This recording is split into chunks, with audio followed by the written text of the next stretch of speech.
Breaking news now out of Annapolis. I'm Michelle Marsh. There is a major police response and reports of a possible active shooter. And we're getting our first ground shots now. You're looking at live there. People walking out of what is an office complex. I'm on live right now. Is there anything that you can possibly share with us? Yeah, so right now. Okay. Hang on, here we go. We're getting the information now. Yeah. Right now, it's still very early on in this investigation. I can confirm that we do have an active shooter, had an active shooter situation. Gunman shot through the glass door to the office and opened fire on multiple employees. Can't say much more and don't want to declare anyone dead, but it's bad. Active shooter, body 1, 888 Bestgate Road. I saw a guy holding a gun. Shooting people right now with a shotgun, black shirt, green pants. People are coming out with their hands up. I need them covered. There are 5 fatalities that we know of. We have had several people there in the hospital. The shooter is in custody and being interrogated at this time. Thanks for joining us this evening. I'm Jonathan Elias coming to you live from Annapolis. It's been a very difficult day here. There was an attack on the local paper here, the Capital Gazette, and when it was over, 5 members of the staff had been murdered, gunned down by a man who walked in with a shotgun just before 3 o'clock this afternoon. The suspected gunman has already been identified as Jared Ramos.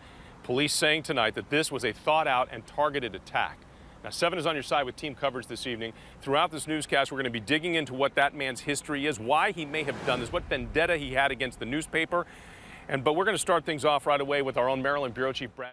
And we have learned perhaps the saddest news of all. We now have all of the names of the 5 victims, and we'd like to share them with you right now. Wendy Winters, a writer, well known in town among the victims. The big question everybody wants to know is what kind of beef did he have with this newspaper?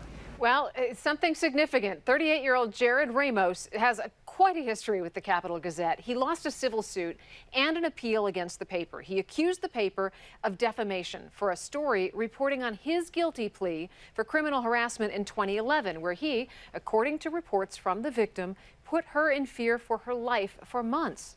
As part of his guilty plea, his sentence was suspended in lieu of probation. He was required to go to therapy and not contact his victim or her family. His Twitter feed and website full of ramblings about corruption in the courts and media. He graphically and aggressively tweets directly at or about current or former Capital Gazette employees, warning one that journalist hell awaits. A reporter for the paper putting out this tweet tonight saying, quote, "I can tell you this, we're putting out a damn paper tomorrow." This is the first. This was posted by an intern. It says, active shooter 888 Bestgate, please help us. And once the shooting stopped, crime reporter Phil Davis began revealing what he saw, tweeting, a single shooter shot multiple people at my office, some of whom are dead. Gunman shot through the glass door to the office and opened fire on multiple employees. There is nothing more terrifying than hearing multiple people get shot while you're under your desk and then hear the gunman reload. All right, back now at 4:30 with that breaking news out of Southeast D.C. You may have seen the smoke on the D.C. skyline because there is a massive fire burning right now at a 5-story senior living apartment building.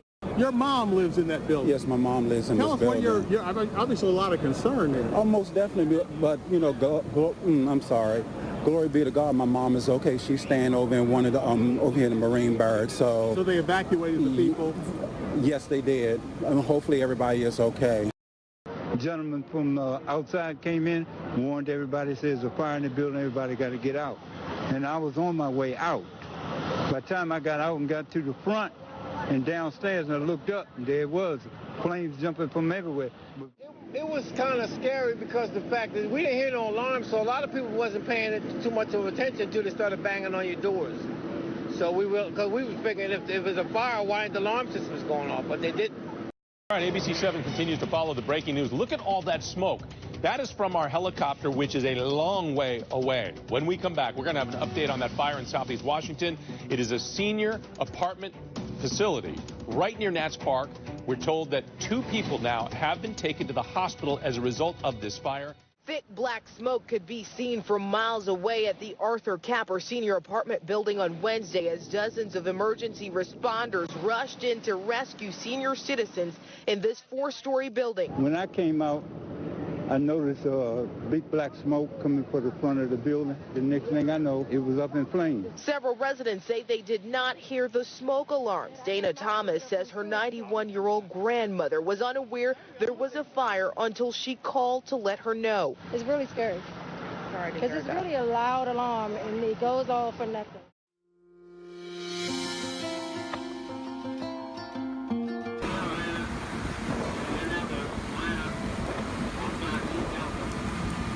We saw the smoke coming from the building. We heard the call on the radio, and we ran over here to try to help the best way possible. But we knew there was people trapped, so we went floor to floor and tried to grab people any way possible. Just pick people up, threw them on our shoulders, carried them, just try to help them get out. These are our neighbors, so we wanted to be there for them.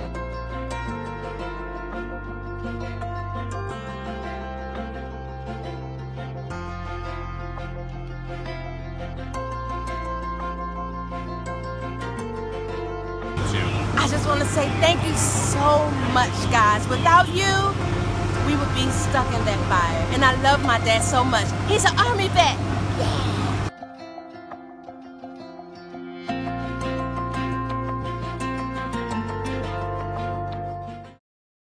7 on your side, senior investigative reporter Lisa Fletcher continues now her series of explosive reports tonight on what's really in your pet food. If pet owners knew what they were putting in their dog and cat's bowls, they would be appalled. They just don't know. You read the labels and examine the ingredients, but it's what you don't see that could be devastating to your pet's health. 99% of the foods on the market I'm incapable of recommending because of the level of disease I see in my patients. Dr. Karen Becker is a veterinarian and widely regarded expert in animal disease and nutrition. 1 in 2 dogs will die of cancer. 1 in 3 kitties will die of cancer. Becker is part of a growing group of vets and scientists who believe there's a connection between pet food and escalating disease. Since 2010, the FDA has gotten more than 9,000 pet food complaints, ranging from sickness to death. Just last year, the nonprofit Clean Label Project released an unprecedented study. They tested roughly 1,100 pet foods for poisons like heavy metals, BPA, pesticides, and other toxins linked to cancer. They found contaminants in nearly every brand.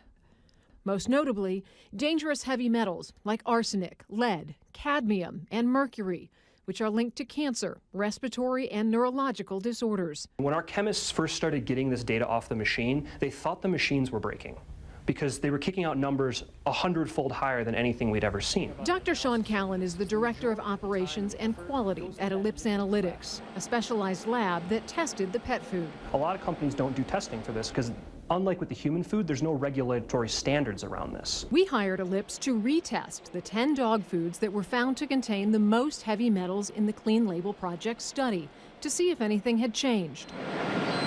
We triple tested each product and averaged the results. After nearly 200 tests, almost no meaningful improvement. In almost every case, any contaminant reduction in one area was offset by increases in another. For example, lead levels in Earthborne Holistics Ocean Fusion went up, but arsenic went down.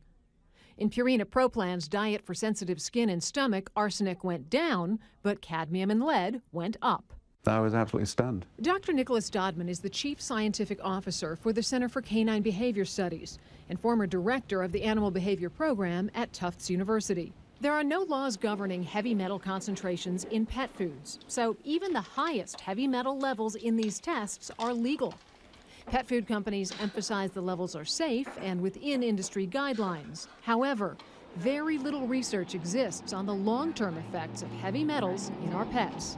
That's of particular interest to Dr. Dodman, who specializes in translational medicine. That is, if it's bad for humans, is it probably bad for dogs? Without a doubt. From first principles, we know these things are toxic for people. They will therefore be toxic for dogs. They're classed as highly poisonous. To put our findings in context, we compared our results to the average level of heavy metals in a sampling of 1,100 human foods.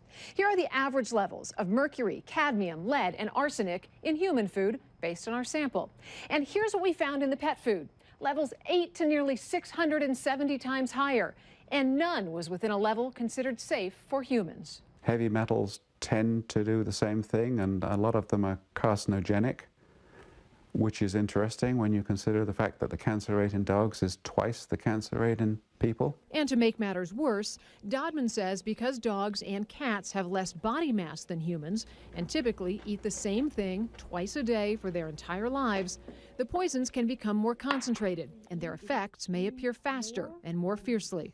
Pet food companies are not required to test for these contaminants, and even if they did, they're not required to tell you. The data most of the industry points to is research compiled by the National Academy of Sciences from tests done decades ago. One cites no noticeable effect in adult dogs who consumed lead for 40 weeks. Problem is, there are no studies on these toxins over the life of your pet. So the industry says, see, it's safe to have this in the product. Is that a correct conclusion on the part of industry? No, it's not correct on the basis of a 40-week study to extrapolate out for 5 years, especially when you know that some of the contaminants are cumulative. I think it should be mandatory for pet food companies to test for these things, and if they're going to continue selling these products, they should at least be honest and put it on the label. We invited representatives of the 6 companies that make the 10 brands in our study to talk to us about our findings, why the industry has resisted more transparent labeling, and whether they thought these heavy metal levels were concerning. None would talk to us on camera. Yes, this is my Bijan's bed. This is his. We kept it the way it is, and of course now it's full of his pictures. He was such a compassionate, loving, caring son. We wake up every morning hoping that it was a nightmare. James Gaysar has been forced to bear that pain since the U.S. Park Police killed his son Bijan last year. I feel more anger in the last year than I've ever felt in my life. Negin Gaysar is Bijan's older sister. You're not just ending one life. My life as I know it is also over, and so is everyone else's who knew him. November 17, 2017.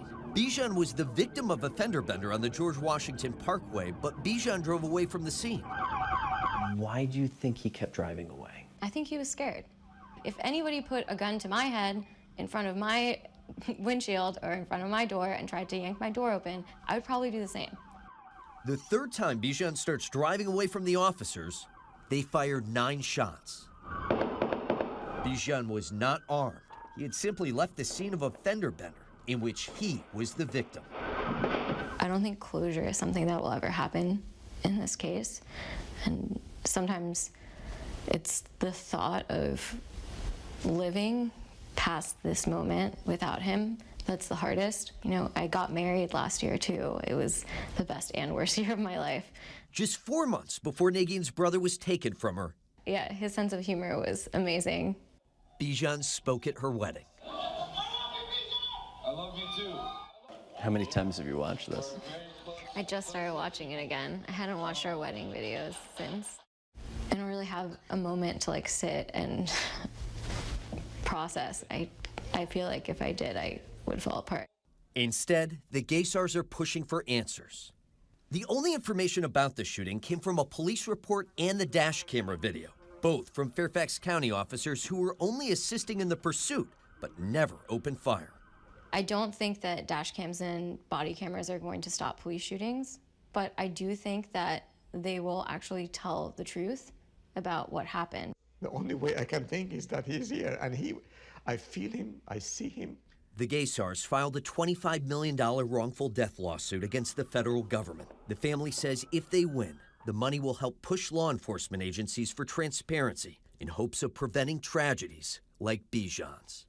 I only dream of living to be able to fulfill some of his dream of peace in this world.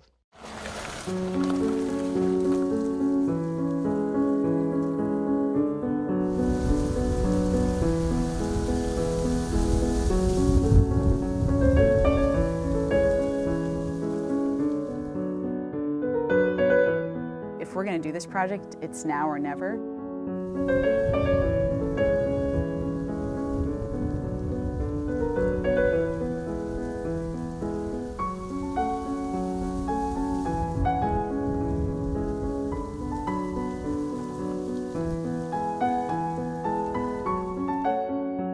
Here in western Loudoun County, we were the highway to the armies.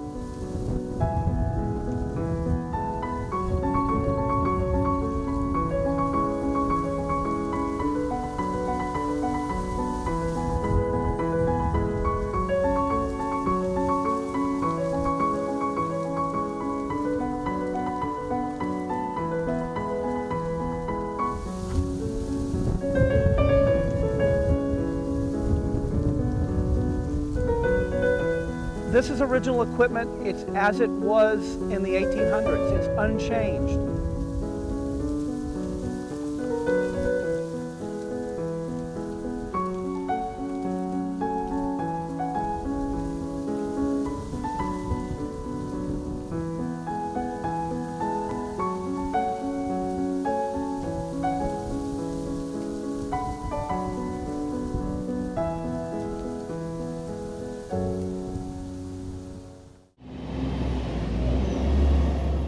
It's hard to put yourself out there, you know? But if you don't put yourself out there, you're not living big. Every day we face a critic inside ourselves, I'm not good enough or pretty enough ever. a voice damaging us I'm not worthy. with destructive self-talk. I'm stupid. The danger resides in believing the darkness to be true. It's really to bring attention to, like, you have a choice over what you think, and what you think is what you become. That's why Nancy Belmont, an expert on leadership, created a public installation called The Sanctuary this summer in Alexandria. So I'm pounding holes in paint can lids. Thousands of lids. I bought 4,800 paint can lids. No cans, just lids. They thought I was a little nuts. We're putting holes in them on either side of them so that they can be hung in the field behind us. She's driving holes into what used to seal in paint in order to open our minds. When we can start sharing what it is to be human, it gets easier to be human. You're welcome to come in. What color are you gonna go? I kinda wanna go white. You start by writing down, then throwing away a negative thought holding you back. So I'm gonna write that I'm scared to be myself. Sometimes I overthink what people might think of me, so I'm not confident enough to be who I am. Then you replace the negative thought with a positive mantra written on one of those lids. So being myself is all I need to be. All right, are we ready? Yeah. All right.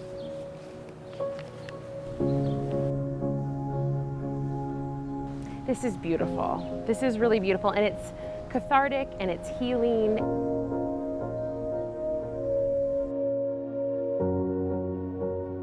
I like this one too, The World Needs Me.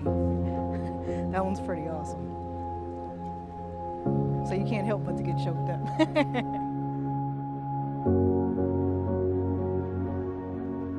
You almost get emotional reading these because you always think at the end of the day it's only you.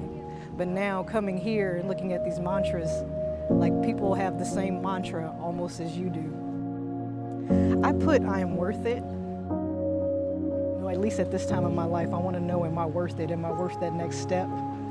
Or am I worth it to, you know, do bigger and better things? It's always amazing to me when people share these deep pieces of themselves and have a moment. Like Larry Altenberg and his son Avery. So I wrote, I'm a great dad, because my negative thought was that I'm not necessarily a great dad. I always wonder if I'm doing the right thing for them, if I'm helping them be the best that they can be by being the best that I can be. Maybe Avery's mantra, I will help people, put his father's worry to rest. I like to help people in the world because if the world's great, then everybody can be happy. My kids surprise me all the time.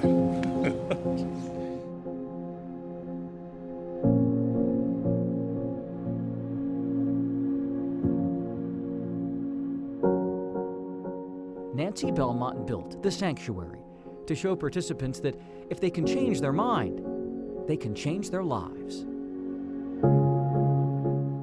Now at 5 o'clock, explosives in the mail headed for prominent politicians. In D.C., the Obamas. We will not let this type of terroristic behavior interrupt our lives. Another to Capitol Hill. PG County Police came, banged on the office doors, told us to vacate the property. In New York, the Clintons and CNN headquarters. We're going to jump in. There's a fire alarm here. We'll be right back. Threats of political violence of any kind have no place in the United States of America. From ABC 7 News, this is a breaking news alert. And right now at 5 o'clock, a look here at the device picked up at CNN's building in New York and the package addressed to former Attorney General Eric Holder sent to Congresswoman Debbie Wasserman Schultz's office in Florida. And that was just the tip of the iceberg. Yeah, there were other high-level targets that we want to show you. In fact, suspicious packages were intercepted before reaching the Obama residence here in D.C.'s Kalorama neighborhood and Congresswoman Maxine Waters' office as well. All this after a bomb at George Soros' home on Monday. ABC 7 has team coverage now with the breaking news from New York to Maryland and D.C. Breaking right now, a Stormwatch 7 weather alert. Chief Meteorologist Bill Kelly busy tracking the threat of tornadoes. Also tonight, a deadly confrontation. Police cornering a desperate thief. Why they say they had no choice but to shoot to kill. And a homeless high school standout benched by his principal. My desire is to go to college and play college football. That principal not saying why. From ABC 7 News, this is a breaking news alert. And that breaking news is from New Carrollton, where there is a raging fire at an apartment complex. More reinforcements are being called in right now. We're going to take you to this scene in just a moment. First, though, this video of what could be a tornado in Chesterfield, Virginia. You can see the circulation there. This was right by the Chesterfield Town Center. And in other videos that we're getting from the area, we are seeing damage in that area as a result. And this is why we are on a weather alert today. Remnants from Florence bringing storms that have prompted tornado warnings that expired less than an hour ago. We can tell you watches do remain in effect right now and throughout the evening. Flooding is also a huge possibility here. Stormwatch 7 Chief Meteorologist Bill Kelly keeping an eye on all of this, and the flooding is easy to understand with all this rain. Yeah, exactly. We're going to see off and on rain throughout the evening hour tonight, and evening hours, I should say. And we are watching that. There's still a tornado warning down in the Richmond area. Elsewhere, and that includes the District of Columbia, there's a tornado watch box in effect. That's up until 10 o'clock tonight. 2 years after a deadly flood destroyed Ellicott City's Main Street, another flash flood, this one potentially more powerful. Tonight, the evacuations. The state of emergency. The damage looks a lot worse. The state of disbelief that a river runs through it once again. The water has receded, but a new danger is lurking, and that's a gas leak. Right now, crews working on that, but forced to evacuate this area. Floodwaters heavily damaged the area here in the downtown. You can see this appears to be the side of a house right in the middle of the road. We see debris piled up along the guardrail there. Just feet away, we watched as 5 people were rescued from a home. Take a look at this video. I want to show you. People were trapped on the second floor of the house. We watched as they were waving from the window. Rescue workers down below eventually bringing them to safety. But as you can imagine, it was very emotional. We watched as a couple embraced and cried with one another. A very scary situation. These floodwaters so strong they pushed cars beneath a bridge. Water was rushing into homes and businesses. Many people were caught off guard. I spoke with one man. He said, "I just stopped here to get a cup of coffee." He was trapped with others inside a building until the water receded, and even told me he watched as his car floated down the road. Back out here live, we're told that 2 shelters have been opened for those who had to be evacuated from this area. But as you can see, still a very fluid situation here in downtown Ellicott City. And our very own Veronica Johnson lives in Ellicott City. She was there right in the middle of the downpour, and she saw firsthand the damage happening on Main Street. Take a look. The road wiped out just off of Main Street here. There have been several trees ago, and there was an old house that sat right on the corner. If you look downhill, you can see the roof, part of the structure, sitting in what is the parking lot. And again, folks being caught off guard by this flash flooding event. this term. I asked President Obama, so I'll ask you the same thing. Is there anything, as you look back at your first almost 2 years, that you regret, that you wish on you, that you could just take back and redo? Well, there would be certain things. I'm not sure I want to reveal all of them, but I would say tone. I would like to have a much softer tone. I feel to a certain extent I have no choice.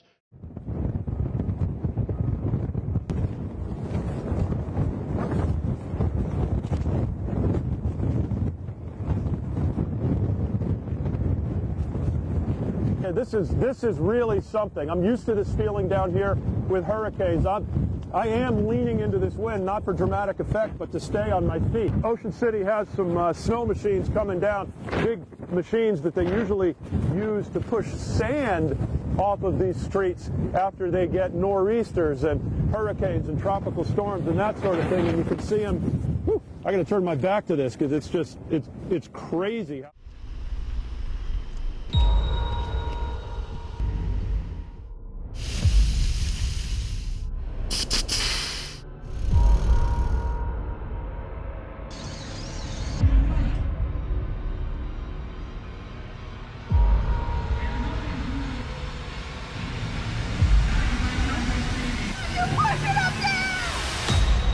It's like Fight Club on bicycles.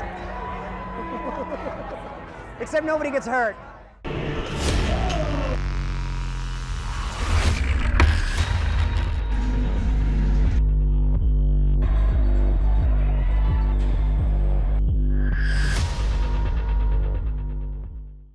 This is one of these images behind me. This is a moment in time that I think very few of us will forget. Really, a historic image when you see these hundreds, maybe even more than 1,000 fans on the steps of the National Portrait Gallery, just standing and cheering in unison.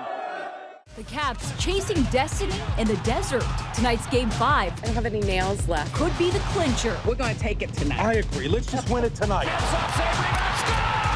Capital One Arena already full. A sea of red on the edge of their seats. To a family in Vegas divided. He a Cavs fan? No, he's rooting for the Knights. Oh no! All of Washington hoping for more puck luck. And more magic. If they do it, mind blown. It's time to unleash ABC 7 News at 4. Hey guys, I got a little history for you. You see this right here? Wes Unseld's old uniform for the Bullets. 40 years ago today, they won the title on the road. 40 years later, we might get another one here today. And the Capitals are on the road, so I think it's very fitting. So, oh, I'm sorry, I said I might. I'm a journalist. I can't say for sure. You can say we will, you know. So. It doesn't get any more exciting than this. We've got 2 minutes left in this Game 5. Right now, 4-3, Washington Capitals. We feel like we're just minutes away, literally, from witnessing history in this city. There it is! The Capitals do win the Stanley Cup! After all these years, Lord Stanley's Cup is coming to Washington, D.C. I really care about these guys. I love these guys. These guys are my brothers, and we're going to be ash on the cup forever together here. Just within the last about 20 minutes or so, we had a motorcycle roll right down 9th Street playing We Are the Champions, and indeed we are tonight. We have brought home the Stanley Cup. It's getting a little rowdy out here. But we got a post out here. It says, finally. I got Joey's out here. Joey, how long have you been a Capitals fan? 25 years since the day I was born. Been waiting for this my entire life. Welcome back. Jonathan Elias along with Allison Starling for our continuing coverage of not just the rolling rally, the parade that took place out on Constitution, but now they're going to have the rally here in front of thousands of fans along the National Mall. Your